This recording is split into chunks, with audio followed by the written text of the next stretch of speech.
I charge thee, come out of them, and enter no more till them.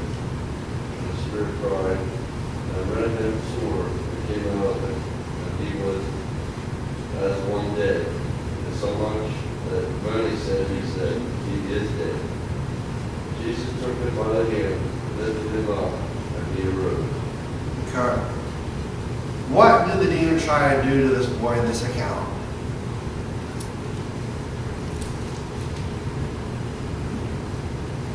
It can be found in verse 18 and 22.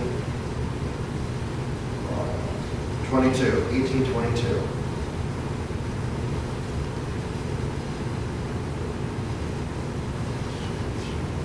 He tried to destroy him. In verse 18, Scripture states that he tried to tear the boy. We find that when he came out, the demon tore the boy, literally tearing the flesh. And in verse 22, the demon tried to cast him into the fire in order to burn him and kill him by fire. And when that didn't work, he tried to cast him into the water in order to try and drown the boy. So when we look at demons, they try to cause physical mutilation or harm. And it all comes back to the scripture verse, the thief comes not to what? The thief comes to kill, steal, and destroy. That's the whole mission. They hate the human race. They realize their time is short. They want to take as many with them into hell as possible. But really, when it comes down to it, they hate us. They really hate us. Now, don't take that as a shocker, because they hate one another as well. Demons have no love. Only God has love. But the thief comes to kill, steal, and destroy. And that's what demons do. They come to try to harm as much as possible. Anybody have any thoughts, any questions at this point?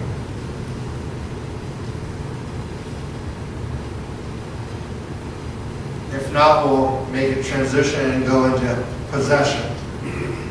So, who can be demon-possessed?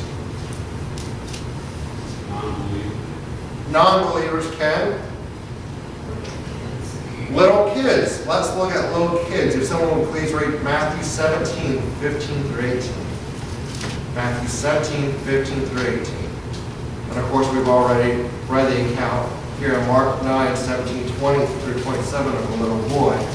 But let's go ahead and read Matthew 17, 15 through 18.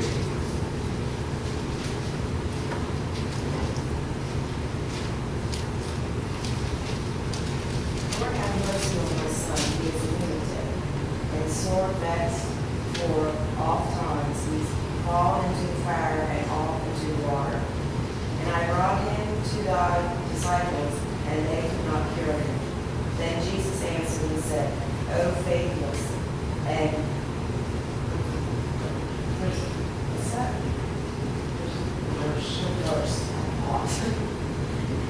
perverse generation, how long shall I be with you? How long shall I suffer you? Bring him hither to me. Okay, here we have the same account that we just read in Mark of the little boy being demon-possessed. So who else can be demon-possessed? Anyone's not a Christian. I was trying to break it down a little bit farther. When we talked about children, let's go to adults. Okay. Luke chapter 8 and verse 2. Luke 8, 2.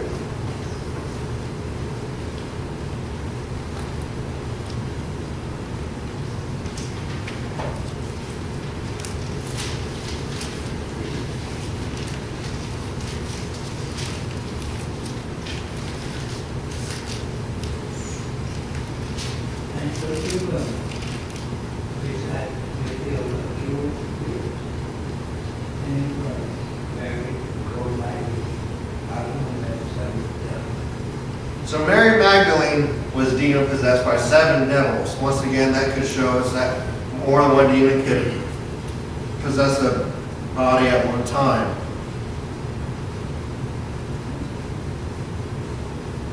Sorry.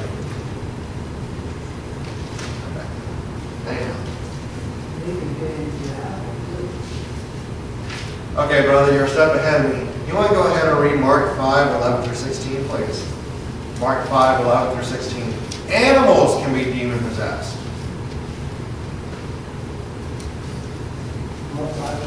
Mark 5, verses 11 through 16. Mark 5, 11 through 16. Now, it was dead night.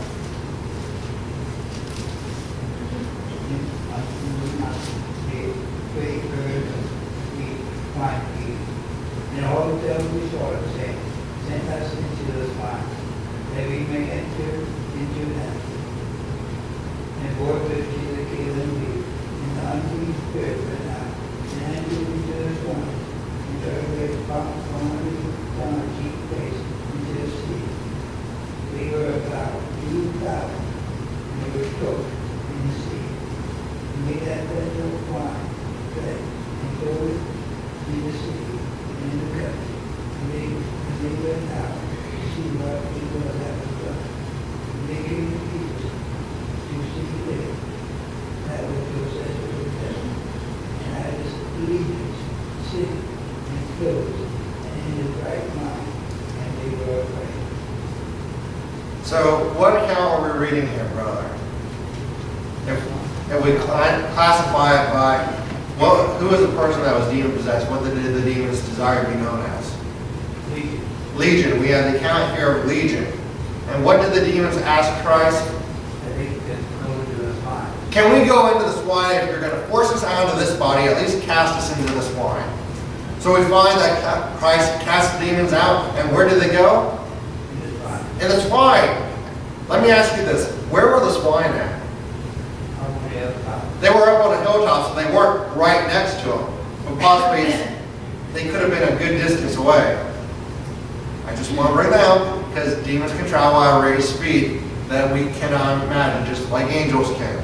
But I just want to throw that out for a thought. So animals can be demon possessed. In fact, when it comes to demons, animals are more in tune with the spirit world sometimes than we are as humans. They can realize that a demon is there and realize that it's a predator long before we even realize it's there, and most times no one even realizes it's there. I've heard accounts of animals going berserk, acting like a predator, getting all vicious, growling, snarling. They're aware of the presence of the demon while the person is not, just because they are not in tune with the spirit world. I'm not saying that. Don't get me wrong. I'm not saying that animals have a soul. I'm just saying that they can sense those things. So we looked at who can be demon possessed. We talked about how a non-believer. And we're talking about age.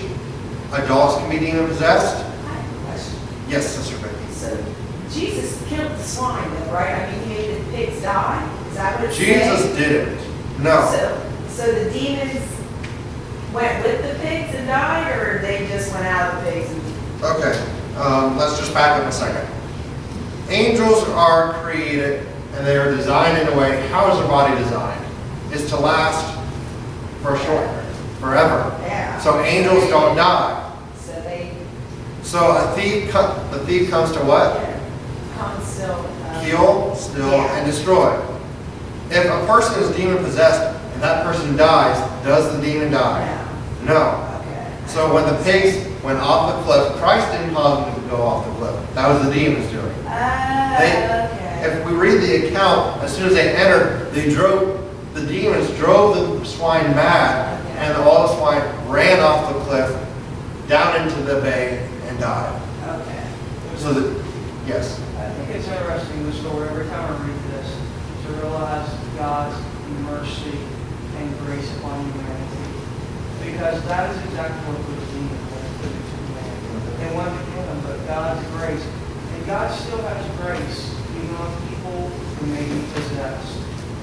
Though they are possessed, God's grace is greater. Realize that there is deliverance. And that's exactly what those demons want to do. They want to kill. There's nothing about life that they like. Whether life in general, they want to kill. But God's grace, it's amazing. That's one power that the devil does not have. He does not have the power to take life. He cannot do that without God's permission. I mean, don't get me wrong, he can't create anything, but he cannot give life and he cannot take life. That is one power that is attributed to God and God alone. show their power by killing pigs? No, but when it comes down to pigs, do they have a soul? No. Does God have any reason to show grace upon them for their soul? No. I just thought maybe they were thinking people were seeing and they killed all these pigs because there was so many of them. Not necessarily, but even when it comes to the pigs, who was glorified in it? The demons? No. No, it was Christ, because everything that was shed, what was told to those in that land, was told to glorify Christ. This man who has demon possessed that no man could bound, now is freed and sitting in his right mind. He's not running around naked anymore, but he's clothed. He's not wild and going from cave to cave, screaming like a banshee, but he's sitting in his right mind. He's no longer cutting himself. He's not causing... I see several hands. I think the demons didn't really realize that a pig would die because they want to build in a body. And so, because the pigs, when they still don't have no soul, they went down and killed. And so where did the demons go? They went out searching for somebody else to go. I'll get to you in a moment, Brother Doug. Just harping on this a little bit farther. Did they really want to dwell in a body, though? Do demons really want to dwell in a body? I don't think You would think so, but why? They already have a body. So they control the body. They could, but why dwell in a bunch of pigs? because they wanted to go somewhere. They didn't just want to go out and there. The only problem, and I have no scripture to back this up, but I do have personal accounts, but I'm not stating anything at this point. I can agree with your point on that to a degree. The only problem I get with the body, you're getting on Gapus theory, and that is very dangerous and heresy, because they believe that the demons are nothing but the souls of men before the flood, which is heresy. It's not true, but because of that, they need a body. Demons don't need a body. They are out to kill, steal, and destroy. They don't necessarily desire a body. They want our bodies to control it, because then they're going to prevent us from getting to God. They're going to be able to destroy the temple of God. Because we were created, I shouldn't say temple so far. They want to go in something. But why? Because of demons. Like you said, they're there to destroy and kill. Yeah, but if they're dwelling in it, they can't kill it. They're not, But see, with the animal, they're not in uniform like we are, like with Job, God said you could do whatever you want to Job, you did not kill. I'm gonna, No, I think it's a little more simple than that. The demons definitely have what they want done. Okay, by going into the swine and then killing. What happened right after that? The people got stirred up. They wanted Christ out of the countries. That's what they were doing.